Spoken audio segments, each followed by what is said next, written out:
Movie start होती है और हमें कुछ लड़कियों को स्कूल ड्रेस में दिखाया जाता है जो कि एक स्कूल के अंदर होती हैं। यहाँ पर कुछ लड़कियाँ ये बातें कर रही होती हैं कि वो लेवल 16 के बाद अडॉप्ट कर ली जाएंगी। इसके बाद हम देखते हैं कि सभी लड़कियाँ एक लाइन में खड़ी होती हैं और वो फेस धोने के लिए अपने टर्न का इंतज़ार कर रही होती हैं। यहाँ पर इन सभी लड़कियों को एक स्पेसिफिक टाइम दिया गया है और उस टाइम के अंदर ही इन लड़कियों को अपना फेस एक कैमरे के सामने धोना है, जिससे ये सभी लड़कियां बारी बारी से अपने फेस को धोने लगती हैं।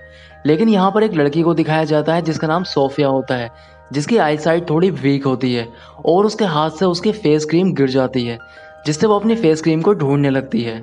लेकिन आंखें कमज़ोर होने की वजह से उसे फेस क्रीम नहीं मिल पाती है।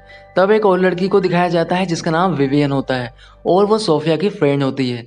अब विवियन अपनी टर्न को छोड़कर उसकी मदद करने लगती है, लेकिन तभी यहाँ पर एक अलार्म बजता है जिससे गार्ड यहाँ पर आ जाते हैं और वो विवियन को पकड़कर अपने साथ ले जाने लगते हैं। विवियन काफ़ी मदद के लिए चिल्लाती है, लेकिन सोफिया भी एक दीवार की तरफ अपना मुंह फेर लेती है। दरअसल ये सभी लड़कियां अनाथ होती हैं और यहाँ पर केवल अनाथ लड़कियों को ही लाकर रखा जाता है। स्टार्टिंग में इनका लेवल 0 होता है, लेकिन जैसे जैसे ये लड़कियां बड़ी होती हैं इनका लेवल बढ़ता रहता है और यहाँ पर आखिरी लेवल 16 होता है। यानी कि 16 साल के बाद जब ये लड़कियां बड़ी हो जाती हैं तो इनको किसी के द्वारा अडॉप्ट कर लिया जाता है। अब ये जगह देखने में तो एक स्कूल जैसी थी, लेकिन अफसोस की बात यह होती है कि इन लड़कियों को यहाँ पर पढ़ना लिखना ही नहीं सिखाया जाता है। यहाँ पर इनको केवल ये सिखाया जाता है कि दूसरों के साथ अच्छा व्यवहार किस तरह से किया जाता है और इसके साथ अपने ऊपर साफ सफाई रखना कितना ज़रूरी होता है, और इसीलिए इन्हें बार बार सफाई के बारे में बताया जाता है। इसके साथ ही इन लड़कियों को बाहर जाने की परमिशन भी नहीं होती है। इन सभी लड़कियों ने आज तक बाहर की दुनिया को देखा ही नहीं होता है। इसके बाद यहाँ पर एक लेडी को दिखाया जाता है जिसका नाम ब्रिक्सर होता है और ब्रिक्सर इस स्कूल की हेड होती है। यहाँ पर ब्रिक्सर उन सभी लड़कियों को बताती है कि उन्होंने लेवल 15 को कंप्लीट कर लिया है और अब वो लेवल 16 में जाने वाली हैं, इसलिए सभी लड़कियों को लेवल 16 के अलग अलग कमरों में शिफ्ट किया जाएगा। इसके बाद विवियान और उसकी 2 फ्रेंड को लेवल 16 के एक कमरे में भेज दिया जाता है जहाँ पर पहले से ही काफ़ी सारी लड़कियां मौजूद होती हैं। यहाँ पर विवियान की बचपन की दोस्त सोफिया भी होती है, लेकिन विवियान उसे अपना दोस्त नहीं मानती है क्योंकि बचपन में जो उसकी मदद करने के लिए उसको सज़ा मिली थी वो बात उसे आज तक याद होती है, इसलिए वो उससे बात नहीं करती है। लेकिन सोफिया आज भी विवियान को अपना अच्छा दोस्त ही मानती है और वो उससे बार बार बात करने की कोशिश करती है, लेकिन विवियान उस पर काफ़ी गुस्सा करती है और उससे कोई भी बात नहीं करना चाहती है। इसके बाद यहाँ पर ब्रिक्सर आती है और सभी लड़कियों को इकट्ठा करती है और उनको बताती है कि वो लेवल 16 में आ चुकी हैं, इसलिए उन्हें अच्छे व्यवहार के साथ साथ अपने ऊपर साफ सफाई का खास ध्यान देना होगा क्योंकि तभी उन्हें कोई अच्छी फैमिली अडॉप्ट कर पाएगी। अब ब्रिक्सर अपने साथ कुछ बेल्ट लेकर आई होती है जिस पर सभी लड़कियों का नाम लिखा होता है और वो बेल्ट उन सभी लड़कियों से पहनने के लिए कहती है। अब ये लड़कियां उस बेल्ट को पहनकर अपने अपने काम में लग जाती हैं। इसके बाद सोफिया विवियान के पास आती है और उसे एक ज़रूरी बात बताने लगती है। वो उससे कहती है कि हमें विटामिन के नाम पर जो रोज़ एक टेबलेट दी जाती है, तुम आज रात उस टेबलेट को मत लेना। अब वो उसे कुछ और भी बात बताने वाली थी, लेकिन तभी यहाँ पर एक और लड़की आ जाती है जो कि विवियान को बुलाने के लिए आई होती है। इसके बाद विवियान उसके साथ चली जाती है। अब सभी लड़कियाँ एक लाइन में खड़ी हो जाती हैं जो कि बारी बारी से उस ब्लू कलर की टेबलेट को एक कैमरे के सामने खा रही होती हैं। लेकिन विवियान को सोफिया की वो बात याद होती है, इसलिए वो उस टेबलेट को कैमरे के सामने मुंह के अंदर रख लेती है। लेकिन बाद में वो टॉयलेट के अंदर जाकर उस टेबलेट को मुंह के अंदर से निकाल देती है और फ्लश कर देती है। अब सभी लड़कियां टेबलेट लेने के बाद अपने रूम के अंदर आ जाती हैं क्योंकि सभी लड़कियों ने टेबलेट को ले लिया होता है, इसलिए उन सभी को गहरी नींद आ जाती है और वो सो जाती हैं। लेकिन विवियान ने टेबलेट को नहीं लिया होता है जिसकी वजह से उसे नींद नहीं आ रही होती है। अब वो अपने बराबर में एक फ्रेंड को आवाज़ लगाती है पर वो गहरी नींद में सो चुकी थी। अब विवियान की आवाज़ सुनकर उसके पास सोफिया आती है और उसे बताती है कि मैं इस टेबलेट को लेवल 10 से नहीं ले रही हूँ और यहाँ पर होने वाली सभी एक्टिविटी पर नज़र रख रही हूँ। इसके बाद सोफिया विवियान को बताती है कि हमारे सोने के बाद यहाँ पर 2 गार्ड आते हैं और सोई हुई लड़कियों में से कुछ लड़कियों को सिलेक्ट करके अपने साथ ले जाते हैं। अब सोफिया विवियान को ये बात बताई रही होती है कि तभी यहाँ पर किसी के आने की आहट आती है जिससे ये दोनों ही लड़कियां सोने का नाटक करती हैं। अब यहाँ पर ब्रिक्सर आती है और उसके साथ 2 गार्ड होते हैं और ये गार्ड 2 लड़कियों को उठा लेते हैं जिनमें से एक विवियान भी होती है। इसके बाद ये उन्हें अपने साथ ले जाते हैं।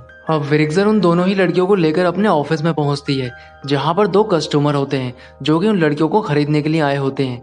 अब ब्रिक्सर उन दोनों ही लड़कियों की खासियत उनको बताने लगती है, लेकिन विवियान जो कि होश में होती है वो इन सारी बातों को सुन रही होती है। यहाँ पर वो कस्टमर उस दूसरी लड़की को सेलेक्ट करते हैं।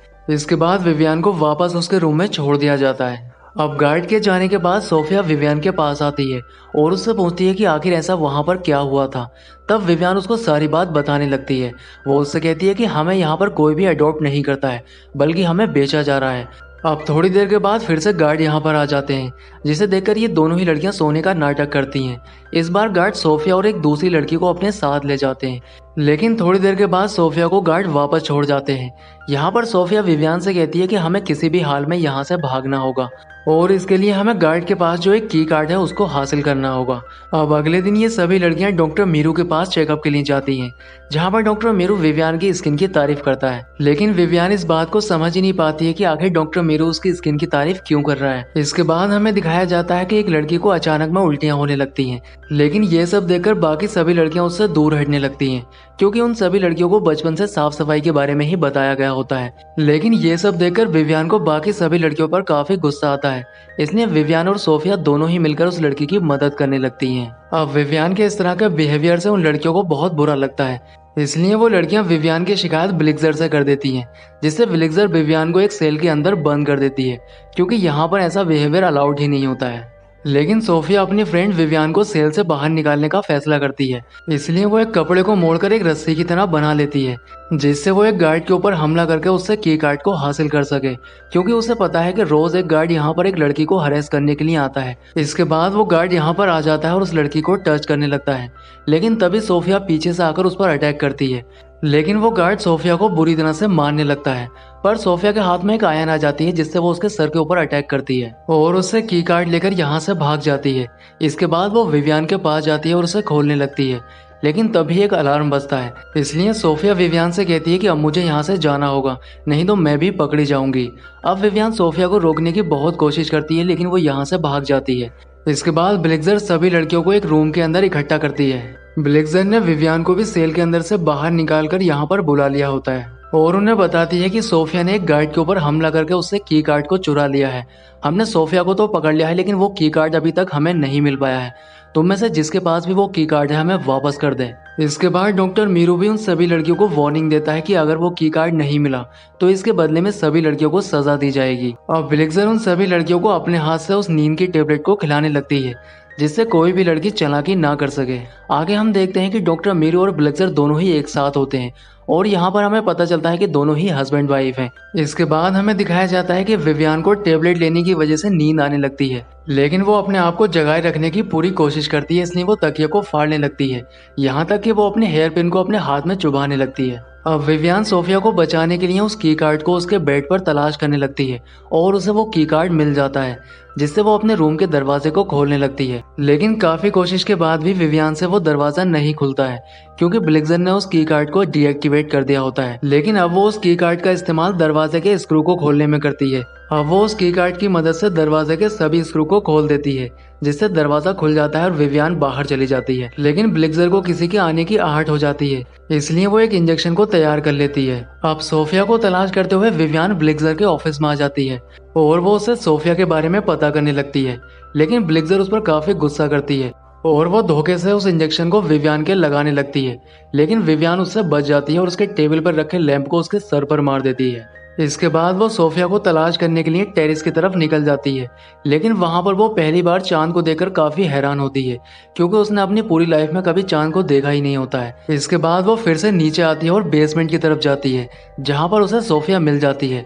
लेकिन सोफिया के यहाँ पर हाथ बंधे होते हैं, इसलिए वो एक सर्जरी रूम में जाती है और उसके हाथ को खोलने लगती है। लेकिन यहाँ पर इन दोनों को कुछ डेड बॉडीज दिखाई देती हैं, इसलिए उन डेड बॉडीज में से किसी एक को चेक करने लगती हैं, जो कि इनकी फ्रेंड रीटा की होती है। लेकिन जैसे ही ये उसके चेहरे से कपड़ा हटाती हैं, ये दोनों ही उसको देखकर डर जाती हैं, क्योंकि उसके चेहरे पर स्किन ही नहीं होती है, यानी कि उसकी स्किन को उतार लिया गया होता है। अब ये सब देखकर ये दोनों ही काफी ज्यादा डर जाती हैं, इसलिए विवियान सोफिया को अपने साथ लेकर यहाँ से भागने का फैसला करती है। पर सोफिया उससे कहती है कि वो सभी लड़कियों को अपने साथ लेकर चलना चाहेगी, लेकिन विवियान उससे मना करती है। वो उससे कहती है कि कोई भी लड़की उसकी बात को नहीं मानेगी। लेकिन इसके बाद भी सोफिया विवियान से कहती है कि तुम यहीं पर रुको, मैं सभी लड़कियों को लेकर आती हूँ। इसके बाद वो लड़कियों के पास जाती है और एक कार्ड दिखाकर उनसे कहती है कि मुझे ब्लिक्सर ने भेजा है, इसलिए तुम्हें सभी को मेरे साथ चलना होगा। अब ये बात सुनकर सभी लड़कियां उसके साथ चलने लगती हैं। अब वो सभी लड़कियों को एक रूम में इकट्ठा करती है। इसके बाद वो उन सभी लड़कियों को सच्चाई को बताने लगती है, लेकिन कोई भी लड़की सोफिया की बात का यकीन ही नहीं करती है। दूसरी तरफ विवियान सोफिया के आने का इंतजार कर रही होती है, लेकिन यहाँ पर उसे किसी के आने की आहट होती है, इसलिए वो डॉक्टर मीरू के केबिन में जाकर छुप जाती है। यहाँ पर एक वीडियो चल रहा होता है जिसे देखकर विवियान को सारी सच्चाई पता चल जाती है। दरअसल ये कोई स्कूल नहीं होता है, बल्कि ये एक स्किन क्लिनिक है, जहाँ पर अनाथ लड़कियों को लाकर उन्हें 16 साल तक पाला जाता है और इसके बाद उनकी स्किन को बूढ़े लोगों की स्किन के ऊपर चढ़ा दिया जाता है, जिससे उन्हें जवान और खूबसूरत दिखाया जा सके। इसलिए विवियान ब्रिक्सर को लेकर उन सभी लड़कियों के पास जाती है, जहाँ पर सोफिया उन सभी लड़कियों को समझाने की कोशिश कर रही थी। यहाँ पर विवियान ब्रिक्सर से अपना गुनाह कबूल करने के लिए कहती है। अब ब्रिक्सर अपने गुनाह को कबूल करती है। इसके बाद जब ब्रिक्सर को भी चेक किया जाता है, तब पता चलता है कि उसकी स्किन के ऊपर भी किसी जवान लड़की की स्किन को चढ़ाया गया है। इसके बाद सोफिया और विवियान सभी लड़कियों को यहाँ से निकालने लगती हैं, लेकिन तभी अलार्म बज जाता है और गार्ड यहाँ पर आने लगते हैं। अब ये दोनों ही सभी लड़कियों को बाहर निकाल देती हैं, लेकिन एक गार्ड आकर सोफिया को पकड़ लेता है और उसके ऊपर हमला कर देता है। अब विवियान सोफिया को बचाने के लिए उस गार्ड के ऊपर अटैक करती है, जिससे वो गार्ड नीचे गिर जाता है। अब इस हमले में सोफिया बुरी तरह से घायल हो चुकी थी, इसलिए विवियान उसकी मदद करती है और उसे बचाकर अपने साथ ले जाने लगती है, लेकिन तभी यहाँ पर गार्ड आ जाते हैं। इसलिए गार्ड से बचने के लिए विवियान सोफिया और अपने आप को एक सेल के अंदर लॉक कर लेती है। अब यहाँ पर डॉक्टर मीरू भी आ जाता है और वो विवियान से प्यार से बात करने लगता है। इसके साथ ही वो उसे बाहर आने के लिए भी कहता है, लेकिन वो उसकी सारी चालाकी को समझ चुकी थी। वो अच्छे से जानती थी कि अगर वो बाहर जाती है तो वो उसकी स्किन को किसी कस्टमर को बेच देगा, इसलिए वो अपने फेस की स्किन को खराब करने के लिए उस पर जगह जगह कट लगाने लगती है। अब उसको ऐसा करते हुए देखकर डॉक्टर मीरू को बहुत बुरा लगता है। डॉक्टर मीरू जिस बॉस के लिए काम कर रहा था, उसी के आदमी डॉक्टर मीरू को मार देते हैं, क्योंकि डॉक्टर मीरू की गलती की वजह से इन सभी लड़कियों को क्लिनिक की हकीकत पता चल चुकी थी। इसके बाद जो लड़कियां बाहर जा चुकी थी वो पुलिस को अंदर भेज देती हैं, जिससे पुलिस आकर इन दोनों ही लड़कियों को बचा लेती है। इसके बाद ये दोनों ही लड़कियां बाहर जाती हैं, जहां पर ये पहली बार एक ऐसी दुनिया को देखती हैं जिससे ये हमेशा से ही अनजान थी। और इसी सीन के साथ मूवी का एंड हो जाता है। दोस्तों, वीडियो अच्छा लगा है तो लाइक ज़रूर करें और इसके साथ ही चैनल को सब्सक्राइब करें। तो मैं आपसे मिलता हूँ किसी नेक्स्ट वीडियो में।